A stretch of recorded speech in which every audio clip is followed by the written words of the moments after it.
Good morning, everyone. Thank you for being here this morning. We spoke last night approximately 2:30 a.m.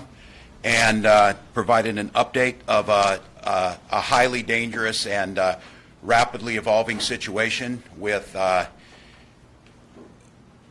folks bent on destroying property with no regard for safety of Minnesotans, and certainly no desire to make a statement other than wanton destruction and chaos. I want to thank the Minnesotans who abided by the curfew. I want to thank our responders who are out there protecting our cities as they were taking incoming fire, improvised explosive devices, and a highly evolved and tightly controlled group of folks bent on adapting their tactics to make it as difficult as possible to maintain that order. My mission has been very clear to the folks in Minnesota, in conjunction with Mayor Frey of Minneapolis, Mayor Carter of St. Paul, is protection of citizenry and property is our top priority, and maintaining and restoring civil order on the streets. I think what's really important to recognize is the tactics and the approach that we have taken have evolved and need to evolve the same way, with a sensitivity to the legitimate rage and anger that came after what the world witnessed in the murder of George Floyd, and was manifested in a very healthy gathering of community to memorialize that on Tuesday night, was still present to a certain degree on Wednesday. By Thursday, it was nearly gone, and last night is a mockery of pretending this is about George Floyd's death, our inequities, our historical traumas to our communities of color. Because our communities of color and our indigenous communities were out front fighting hand in hand to save businesses that took generations to build. Infrastructure and nonprofits that have served a struggling community were torn down and burned by people with no regard for what went into that. So let's be very clear. The situation in Minneapolis is no longer in any way about the murder of George Floyd. It is about attacking civil society, instilling fear, and disrupting our great cities. With that being the case, as we indicated last night, our tactics again is to try and reduce loss of life, to do what we can to restore order. We mobilized the largest mobilization of National Guard that were in the field last night of over 700. We pulled in state patrol and state assets to augment Minneapolis and St. Paul's force. And as I told people who are listening, this is not an infinite number of people that we can pull. The Minnesota Patrol is a highly trained, highly organized force that when every single one of them is up and operating is at about 700. You can't operate all the time on that. The same thing with the Minnesota National Guard and, of course, the cities. So as you saw this expand across the United States, and you start to see whether it be domestic terrorism, whether it be ideological extremists to fan the group, or whether it be international destabilization of how our country works, those elements are present in all of this. I spoke early this morning with the Secretary of Defense, Esper, and with the Chairman of the Joint Chiefs of Staff, Milley, extensively, to update on the situation, receive their situation report as they're seeing it across the country, and to suggest courses of action of going forward. In consultation with the mayors and the resources they have, and just to be very clear as you witness this, whether it be New York or Denver or Louisville or Las Vegas, there is no mayor in America that has the resources to push back on an organized attempt to destabilize civil society with no regard for life or property. So in consultation as a group and as we set this morning, I'm authorizing and talking to General Jensen to fully mobilize the Minnesota National Guard, an action that has never been taken in the 164-year history of the Minnesota National Guard. We will pull in assets as we have been doing, And for those Minnesotans who are wondering, where are the fire trucks? Where are the police that are out there? The situation was so broad and the tactics were so bent on causing destruction that every single person we had mobilized, again, the largest in state history last evening, was engaged in that. By this afternoon, our hope is to exponentially have that force out there, to use all other resources in the state and our partnerships of sister cities across there and counties to help us. And I have made initial calls and will be speaking with the governors of adjacent states who will be providing significant support through their National Guards. The message is clear, Minnesota. We had a tragedy on Monday night. We understand the work that we need to do and the generational pain that went into what happened with George Floyd and that murder. But at this point in time, nothing we do to address those inequities, nothing we do to provide justice to George Floyd and his family that I spoke with last evening, none of those things matter to any of these people who are out there firing upon National Guard, burning businesses of our communities, and making intent on disrupting any semblance of civil life. So in partnership with the mayors and the team that is here, throughout the day today, there will be peaceful protests that were previously scheduled. They will be large, as anticipated. And today will be an expression of that grief, of the loss of George Floyd. There will be legitimate exercising of First Amendment rights. Every single person in this room will put all of these resources we're talking about to protect their right to do that, to protect their right to gather as community. I will continue to stress, because it seems a lifetime ago. We are still in the middle of a pandemic and past 1,000 deaths yesterday. We still have hospitals on the verge of being overrun with COVID-19. The folks that are gathering out there, and if you watch on Tuesday and Wednesday, social distancing masks. The masks last night were worn to disguise. They were not worn to try and do anything. The masks worn by people there were to cause confusion and take advantage of this situation. But the rest of us need to maintain that. For Minnesotans who are wondering and asking the legitimate question, the safety and concern, everyone in this room is up all night. The nightmare of these people starting fires that can jump, and arson. At this point in time, it is nothing short of a blessing that we have not had someone killed and an innocent bystander in this. That situation can be expected to deteriorate further with these people. As you're going to hear from Commissioner Harrington, they are adapting. They are receiving information together. They are being fed by professionals in this, in professional tactics, in urban warfare. Those types of things are happening with these people. And they, again, as I said, they are getting what they want. They are getting on TV. They are seeing the images. They have the governor of Minnesota standing up here at 2:30 at night talking about how we're moving things around, and they're getting what they wish. But today they're going to get what they wish. They are going to have an overwhelming force of safety, security, and peace that the citizens of Minnesota and our surrounding neighbors are going to provide to that. They are going to see a coordination to the best of our ability to make sure that this stops and it ends. That is going to happen, and I'm speaking with governors across the country who are in the same situation, trading information. Many cities are where we were on Wednesday night, and they're expecting to be where we were on Thursday night. And that is a situation that must end. So, Minnesotans, this is a challenging time. Our great cities of Minneapolis and St. Paul are under assault by people who do not share our values, who do not value life and the work that went into this, and certainly are not here to honor George Floyd. And they need to see today that that line will stop and that order needs to be restored. With that, I want to welcome up Mayor Jacob Frey, the Minneapolis mayor, and someone who from the very beginning saw this before any mayor in the country and requested National Guard support earlier than any mayor in the country, and now this situation is requesting the next step of full mobilization. Mayor Frey.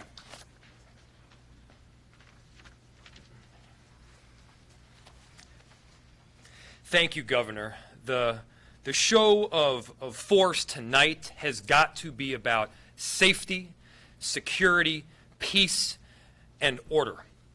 Our Minneapolis residents are scared, and rightfully so. We've seen long-term institutional businesses overridden. We've seen community institutions set on fire. And I want to be very, very clear. The people that are doing this are not Minneapolis residents. They are coming in largely from outside of the city, from outside of the region to prey on everything that we have built over the last several decades. The dynamic has changed over the last several days. If you looked at Tuesday, it was largely peaceful protest, the vast majority peaceful, the vast majority of people from our city, with a small group of people looking to have intentional disturbance. Gradually, that shift was made. And we saw more and more people coming from outside of the city. We saw more and more people looking to cause violence in our communities, and I have to say, it is not acceptable. If you're concerned, I get it. If you have family members or friends that are even considering protesting, this is no longer about protesting. This is no longer about verbal expression. This is about violence. And we need to make sure that it stops. We're in the middle of a pandemic right now. We have two crises that are sandwiched on top of one another. In order to make sure that we continue to have the necessary community institutions, we need to make sure that our businesses are protected, that they are safe, and that they are secure. So to our Minneapolis residents, we are with you. We will be mobilizing the largest force that has ever come forward in the state of Minnesota history to help. We understand that you're concerned. We want to be there for you. Thank you. Thank you, Mayor. Mayor Carter. Thank you, Mayor Fry. Thank you. What we're experiencing right now is one of the most heartbreaking weeks in American history, certainly in Minnesotan history. We woke up at the beginning of this week to, as we all know, a disgusting, disturbing video of Mr. George Floyd being wrongfully killed. He was unarmed. He was not aggressive. He begged for his life. He called for his mom. And bystanders screamed, "This man is dying." And over the course of a 10-minute video, we see the life squeezed out of Mr. Floyd. Anger over his death is understandable. Sadness, pain, heartache, frustration is legitimate. We have in our community right now an enormous number of people of all ages, of all races, of all backgrounds, who agree that Mr. Floyd should still be alive. We have in our community an enormous number of people of all ages, of all races, of all backgrounds, of all neighborhoods, who are looking to see not only one, but all four of the officers involved in his death be fully held accountable. We have an enormous number of people in our community who are heartbroken by the fact that the name George Floyd does not stand alone in history, but that it joins a too long and too rapidly growing list of names of unarmed, unaggressive African American men who've lost their lives wrongfully at the hands of law enforcement. And the frustration that time and time again we've seen no one held accountable. We have an enormous amount of legitimate frustration of people who ask, when? How long will it take? People who ask, How egregious does it have to be? People who ask how blatant does it how well documented does it have to be for someone to be held accountable for George Floyd's murder? That frustration, that pain is real and it's legitimate.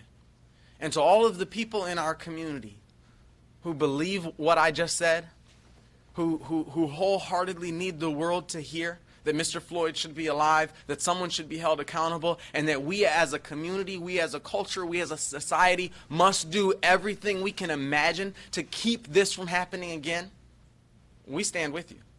I stand with you. There are many, many ways for us to work together in a constructive manner that builds our communities, that empowers our communities to speak up with a loud voice. The world is listening. There are opportunities for us to do that in a constructive manner. Unfortunately, there are also those among us who would seek to use this moment, who would seek to use his death as an excuse, as a cover, to agitate for the destruction of those same communities that have been most traumatized by George Floyd's death. Those same communities that have been most traumatized by the dual crisis of a COVID-19 pandemic and an economic crisis that we're facing right now. Those same communities are being re-traumatized right now. As our black-owned barbershops, as our immigrant-owned restaurants, as our local, generational, family-owned businesses are damaged and destroyed night after night. This must stop. I know the governor, I know Mayor Frye, myself, wholeheartedly support the right of people to protest, the right of free speech, for people to say what they believe about the world, to speak up and say and participate in making this world a better place. That right to speak stops at destruction of lives, destruction of property, destruction of livelihood.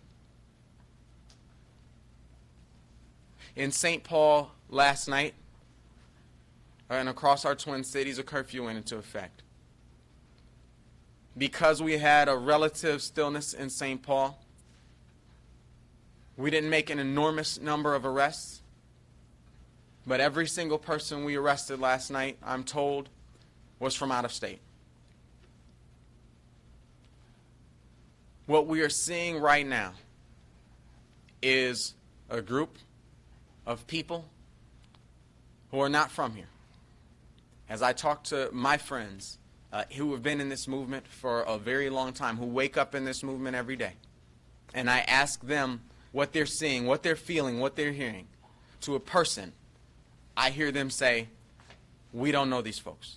We don't know these folks who are agitating. We don't know these folks who are inciting violence. We don't know these folks who are first in to break a window. And those folks who are agitating and inciting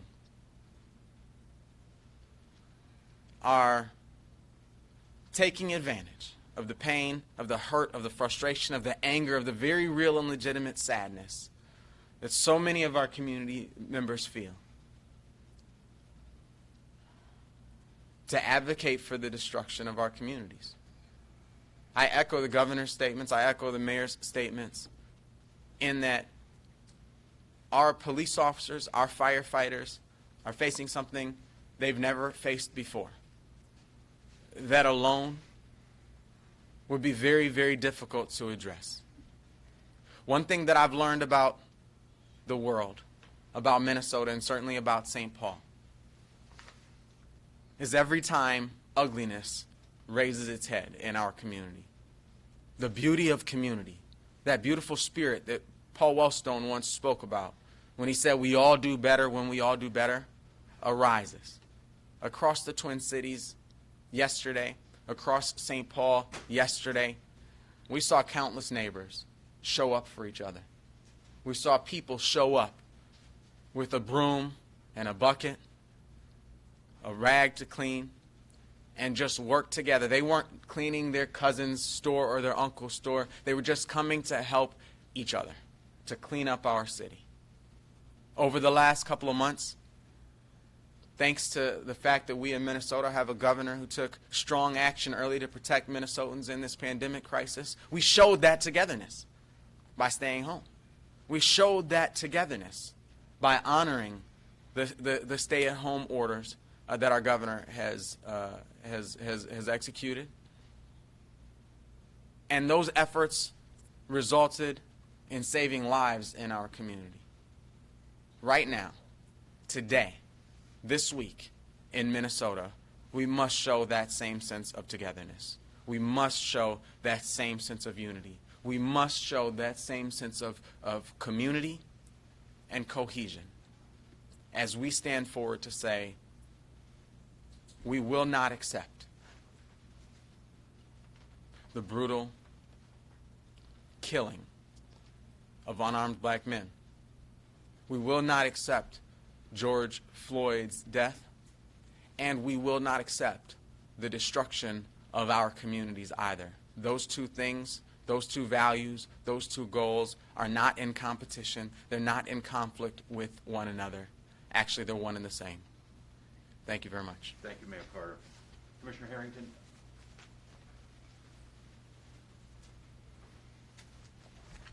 I'm John Harrington, the Commissioner of the Department of Public Safety.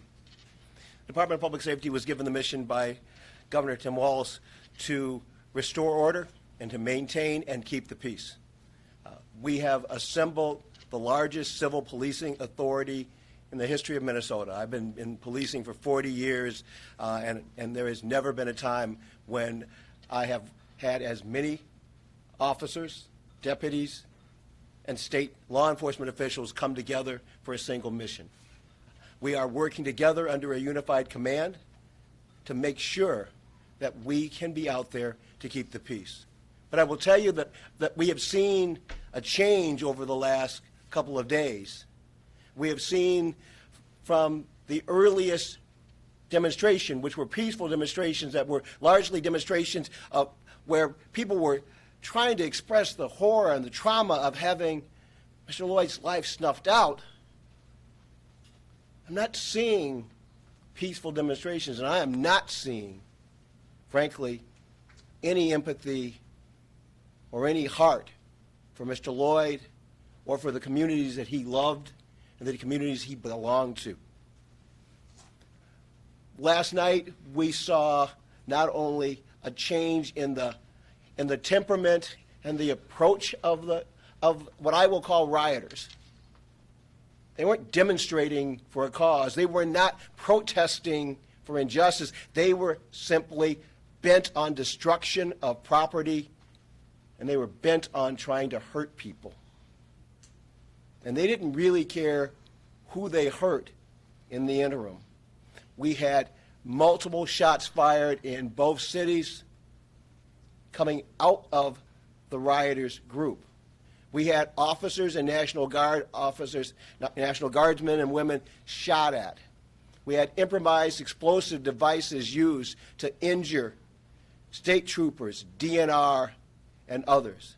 We saw them break into post offices, and we saw them try and destroy not only public property, but repeatedly set fires to private property with absolutely no, I mean this, absolutely no sense that there were people who, that was not just their shop, it was not just their business, but that was their home. That's where their sweat and blood and life was based out of, and they burned it to the ground with no second thought. We also saw a shift in the numbers last night. As I said, we put together 2,500 public safety folks between National Guard and cops and state troopers and everybody else. That is an enormous number of law enforcement people. And we were confronted with tens of thousands of rioters. I want to repeat that.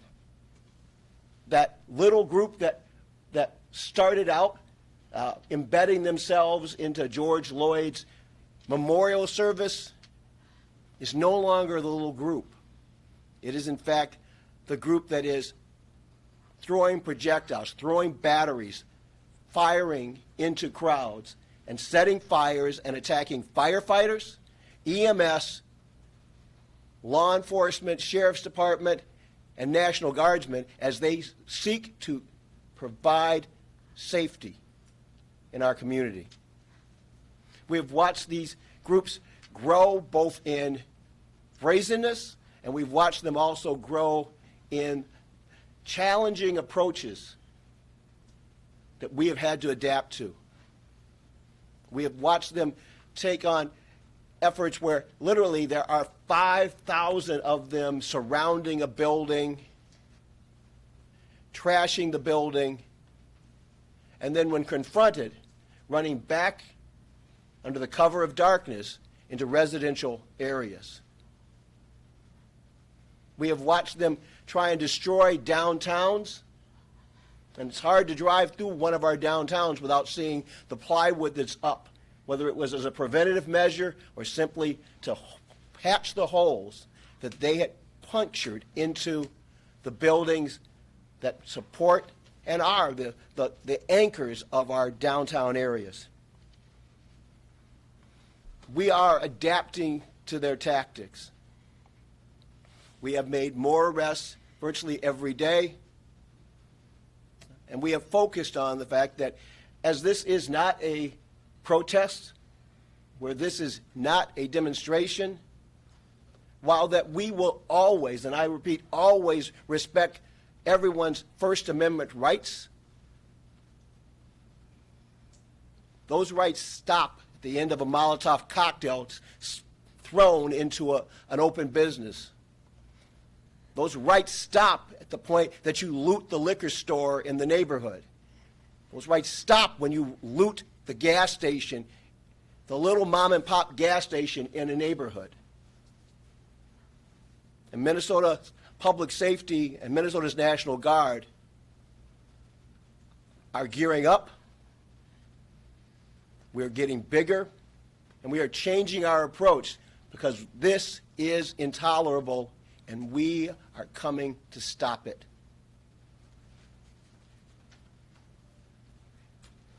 I don't want anyone to make any mistakes about that. We will make sure that those folks that come out today that want to mourn Mr. Lloyd's passing, that their rights are in fact protected. But these rioters are in fact trampling on those rights by making it too dangerous for good people to speak their minds. And we cannot, as a community, we cannot, as Minnesotans, we cannot, as members of the Twin Cities community, tolerate that. So you can expect to see law enforcement, the National Guard, from state, county, and local in lockstep tonight, preventing, responding, rescuing, and repelling attacks on our businesses, on our personal safety, and on the personal liberties of the Twin Cities area. At this time, we'd introduce General Jensen, the Minnesota National Guard.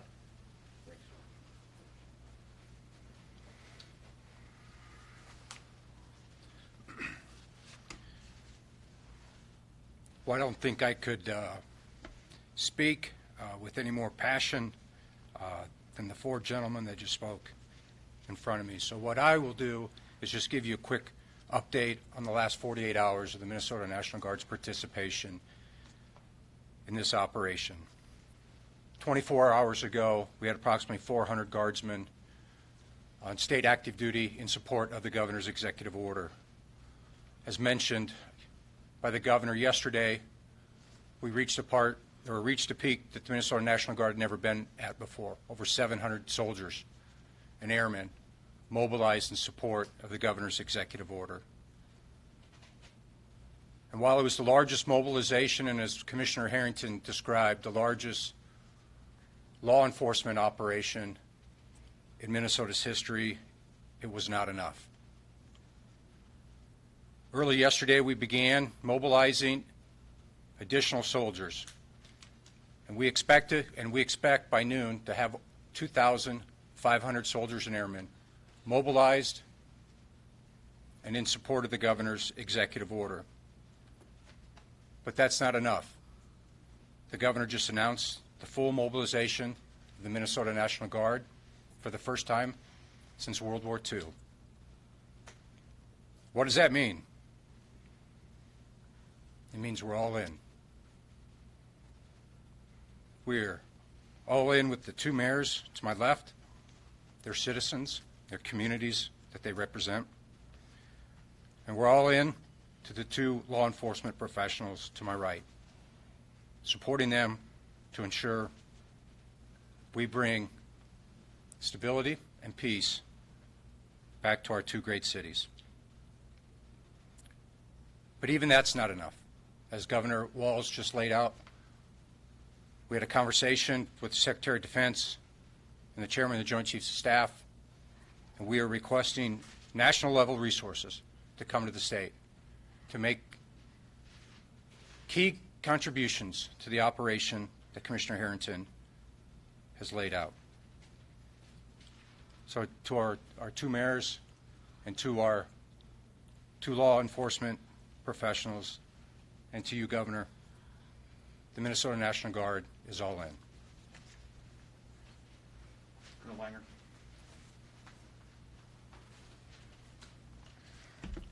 Thank you, Governor.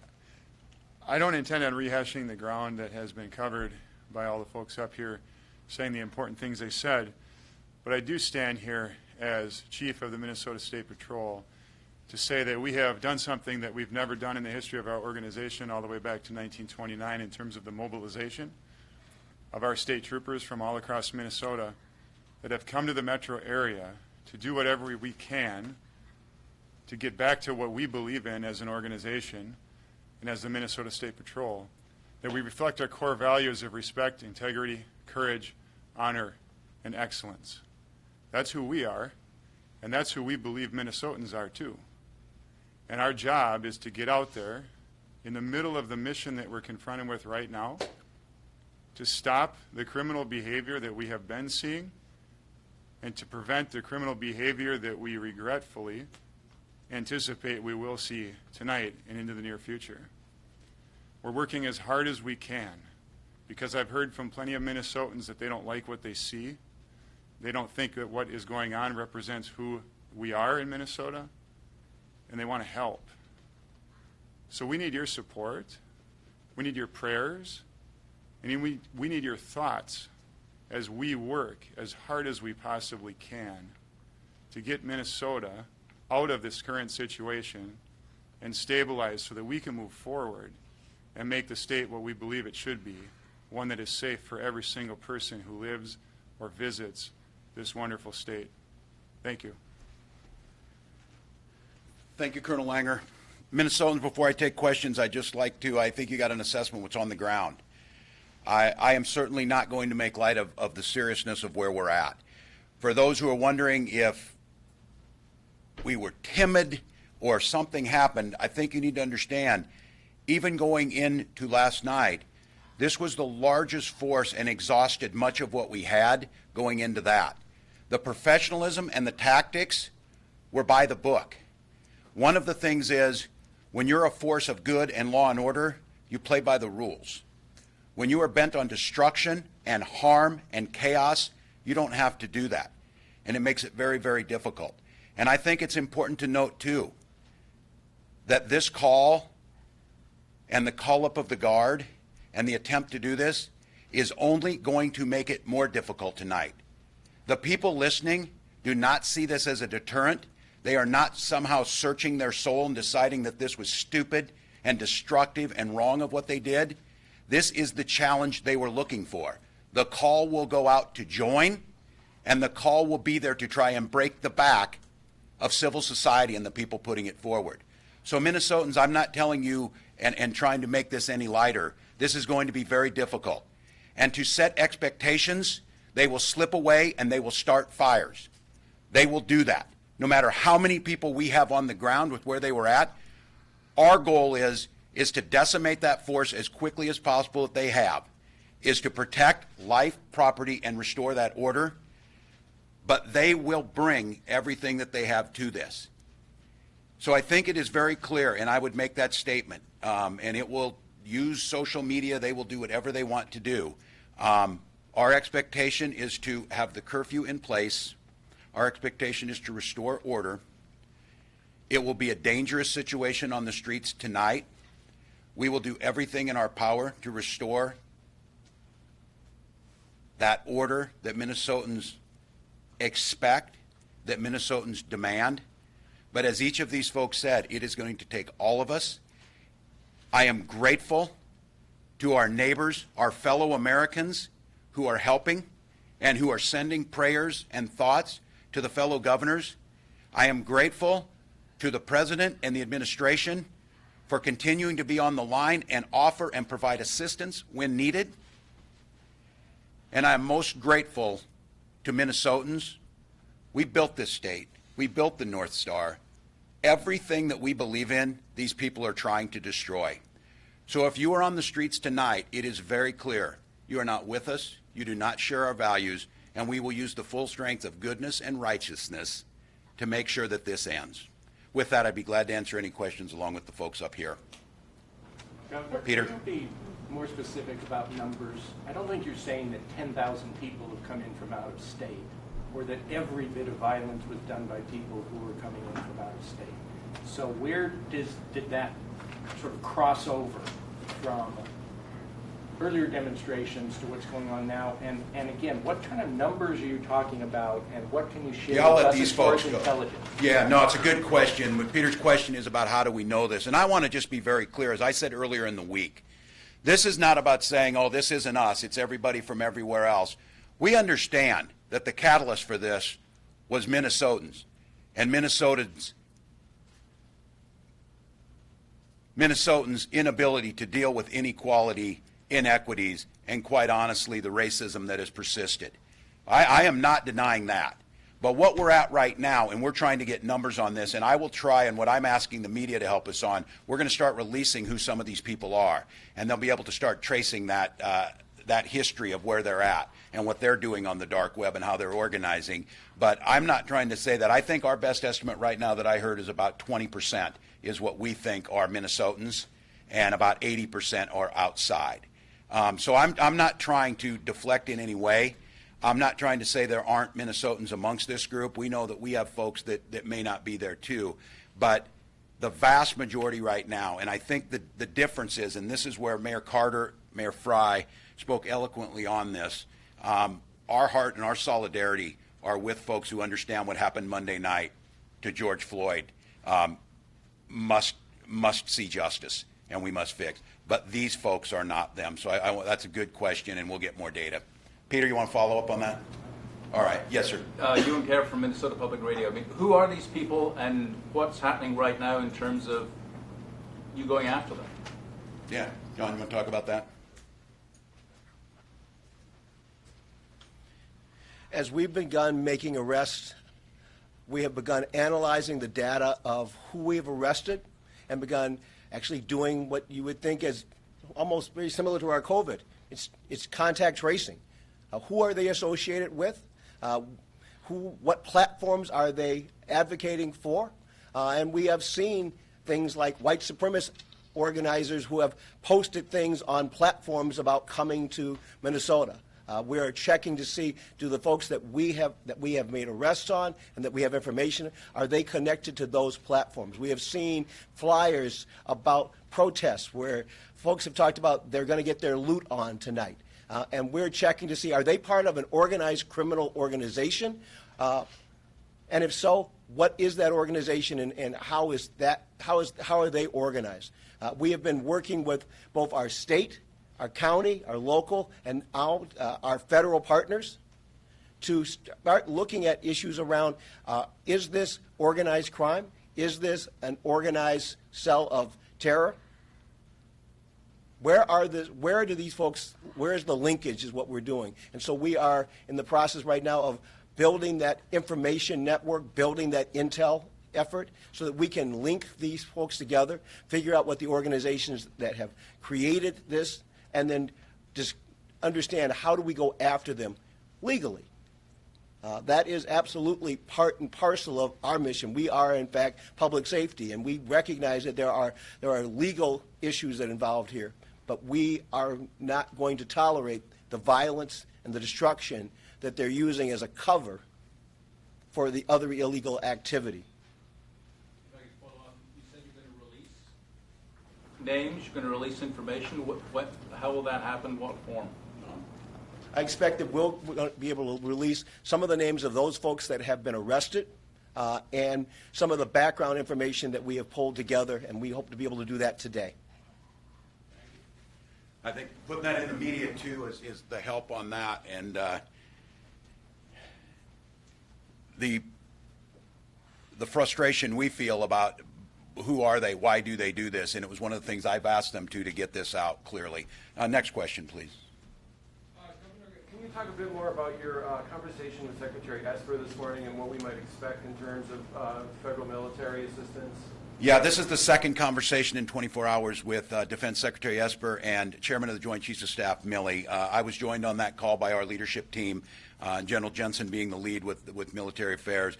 We're looking at what are the resources they have. Is there signal intelligence that we can get from them? Are there things that they can provide us? And then talking about the mechanisms that we use in the National Guard. I think it's really important, again, for folks to think about the uniqueness of our nation of protecting civil liberties is to make sure that civilian control of the military, and especially inside the United States, is carried out by civilians, by citizen soldiers, by National Guard. This goes back to 1804 and the Insurrection Act, and when we redid it in 2007.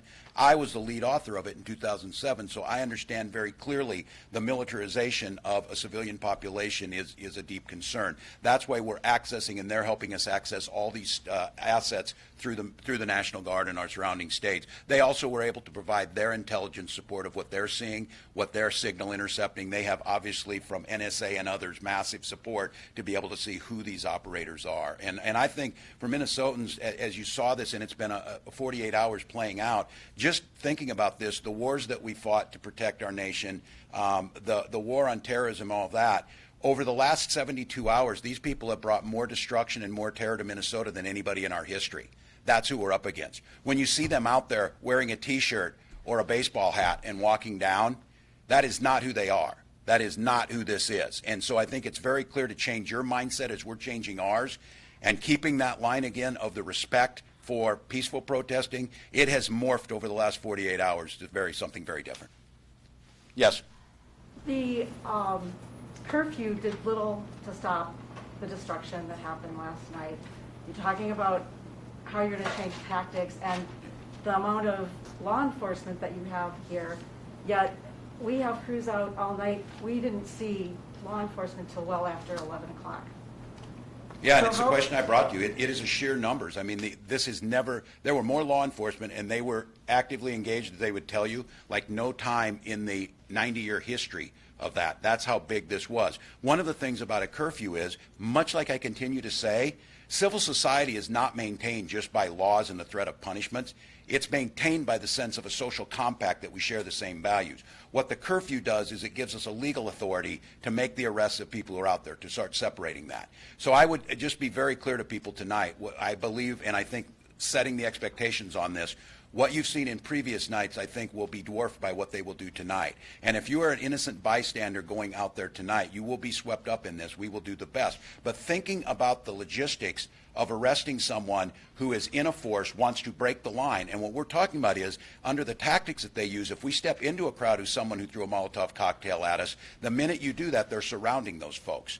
They're making sure, and they're cutting us off. They're trying to escalate a situation where deadly force is used, and then chaos ensues. So the question about, are you out there, have you put enough on there? Just to be very clear, the mayor of Minneapolis requested National Guard support earlier than anybody in the country. National Guard was mobilized at a level unseen in Minnesota history by Wednesday morning. The forces on the ground last night were dwarfing anything we've seen from riots, from the Hormel strike, going back in Minnesota history. So you're seeing the sheer numbers of where the protesters were at, and that is our job and what we're doing today to pull in all these resources. But just to be very clear, those who say federalize and bring them in, you're talking about 400 people under that scenario, and also fundamentally changing how we go about policing and striking that balance. So if it were the case, throw everything at this, send out 100,000 people and go out and arrest every one of these people,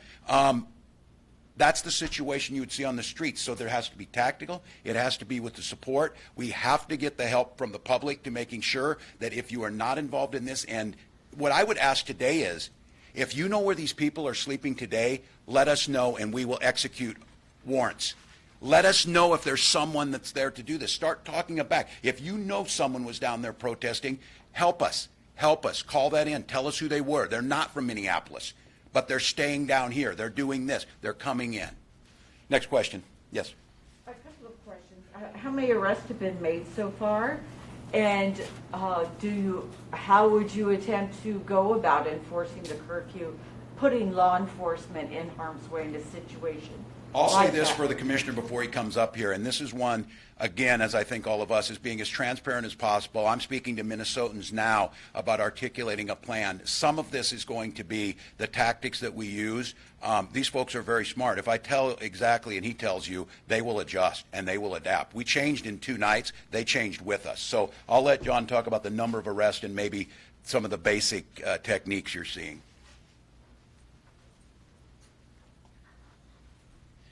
On the St. Paul side, as best, and these are all preliminary numbers, we had around 20 arrests made on the St. Paul side. Over half of those were for burglary, and when we talk about burglary, if you can think about those grocery stores and those Walgreens and all of the liquor stores and the pharmacies that have been broken into, as you look at all the plywood that's up and about, they were significant numbers for burglary, and then there was about a third of that total was for curfew violations in addition to that. On the Minneapolis side, I believe there was, once again, close to 20, I think between 15 and 20 there. And once again, much of that was for curfew violations and or for destruction of property. So that's the numbers we have so far. We recognize that that's only essentially St. Paul and Minneapolis. We really need to get both Hennepin County booking numbers, Ramsey County booking numbers, and we recognize that as there were fire bombings done throughout the metro area, that we actually we're going to have to tap into Washington, Dakota, Anoka County also, because we understand that they also had crimes committed in their jurisdictions.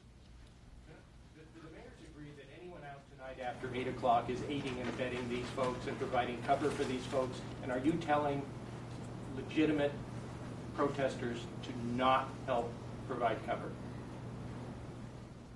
Peter, I didn't catch the second part of your question there. Are you telling folks in your cities that they are providing cover for this activity when they are out after curfew, and that they should stop doing that? Yes, by being out tonight, you are most definitely helping those who seek to wrong our city. And let me be clear about this curfew.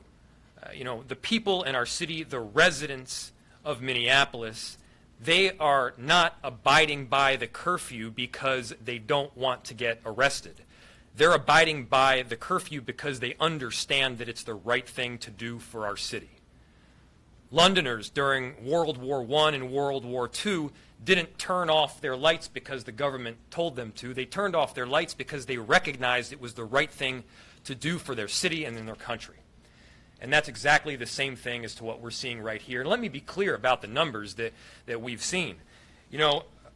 Early on, there were so many questions about why don't we just arrest our way out of this on Wednesday and Thursday.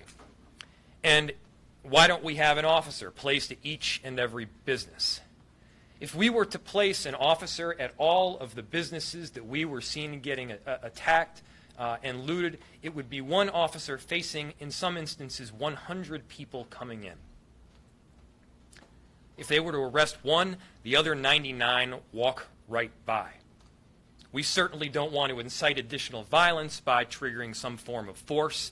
And so this became a very difficult situation that was not about planning or strategy, but about math. I want to be very clear. We did not have the numbers early on. This was about math. On Wednesday afternoon, I called the governor as soon as I heard from our chief, Arredondo, and requested assistance from the National Guard. We are very appreciative to have those resources. We definitely need the numbers because we can't do it alone. And now that we do have a very concerted and unified contingent right now, and so tonight, yes, most definitely abide by the curfew. We'll need everybody complying. If I could ask Mayor Carter to respond to that. Sure. Yes, thank you. I think we've all made the distinction that there are people who are seeking to peacefully protest, and there are other people who are agitators who are seeking to agitate and incite violence. The problem that we're hearing from a lot of our friends who have been in the movement here in Minnesota for a very long time is that you have somebody who will go forward and break a window or try to start a fire or something, and as the governor mentioned, then go run back behind the people who are trying to peacefully protest and use them essentially as human shields. And so, I hear people saying, the curfew didn't work to stop the incidents that happened last night. To be clear, I don't think there's an expectation that people who are here from out of town to incite violence are going to say, oh, shoot, we can't go out there because the mayor implemented an 8 o'clock curfew. What that's designed to do is separate those well-meaning community members who are heartbroken, who are feeling legitimate anger and sadness, and ask them, as the mayor just said, to stay home, to stay out of that, so that we can separate who are the people in our community who are hurting, who need to be able to peacefully express their First Amendment rights, from who are the people in our community who are looking to break a window or start a fire or create destruction in our communities. So I would echo exactly what the mayor just said. Just by virtue of being out in that space, just by virtue of being a part of a crowd that the people who would hope to destroy our communities can hide in, that, yes, would be aiding those who are attempting to destroy our communities. That's the purpose of the curfew. Thank you. We will gather at noon. I would ask this before we go. We'll gather at noon. 1 second, please. We'll gather at noon with civil rights leaders, members of this movement, folks who understand this clearly, and have them speak to you, too, about this very question. I'm sorry. Please go ahead. One more follow-up question, very important if possible. When you talk about full mobilization, how many National Guard troops are you willing to accept, have you asked for? Can we get specific? This might be a distinction on when you're in the Guard and when you're ready to deploy. Yeah, we have approximately 13,200 Minnesota Guardsmen. Now, all of them are not qualified to be fully mobilized because they haven't conducted basic training or their military occupational skill training. But when the governor tasked me this morning with full mobilization, his expectation is that every soldier and airman, regardless of job, of military job, is available for this operation. So at this time, I don't have a number to give you. The top end, as I mentioned, 13,200. The bottom end is where we are right now, 2,400. So it'll be in between those two numbers as we work through this. Thank you. So the president has offered federal troops to come in. Has he been consulted with you on that, and are you going to accept it? And what kind of a precedent is that going to set? Yeah, and that was going back to an earlier question, the question of the president offering that. And this has happened before, of where they put their 82nd Airborne and some of those on readiness. Yes, we've been consulted early. I spoke to the president himself 2 days ago, have spoken twice with Secretary Esper and Joint Chief of Staff Chairman Milley, along with the guidance of General Jensen, about what that would look like. As I said earlier, the resources there provide us in material resources. There is a mechanism with the National Guard, which we are relying on, which is quicker and better and much easier to do, is to rely on our state partners around us to provide that. Federal troops, again, not from the community, and I think for people to think about this, they're not talking about mobilizing the entire United States Army. We're probably talking in the neighborhood of several hundred. We can get more troops quicker than that by doing this, but that is an option that was put out there, and it's support that goes with us. At this time, Minnesotans, we will be back here. We'll bring some faith leaders to talk to you about it. We have planned demonstrations today, true demonstrations, true expressions of grief, true calls to heal our community and work. We will be out there, and the folks that are here will be out there to support that and protect that and honor that right. But we're asking those people, as soon as those are done, to disperse, to be out of the area, and to not do what the mayors both clearly and eloquently, and I would associate myself exactly with them. If you're out after 8 o'clock, you are aiding and abetting these folks. You are helping make it easier for them, and you're giving them the cover that exactly they want. So, Minnesotans, that this is an unprecedented time we're in. It may be an unprecedented time in American history. To my fellow governors who are experiencing this and the mayors, we stand with you as Americans who value decency, who value community, who value the rule of law, and we stand together. This is an opportunity for our nation to truly become united about this, to isolate those folks who are meant to bring us harm, and to learn from this experience and become stronger. We'll be back with you shortly. Thank you. Thank you, mayors.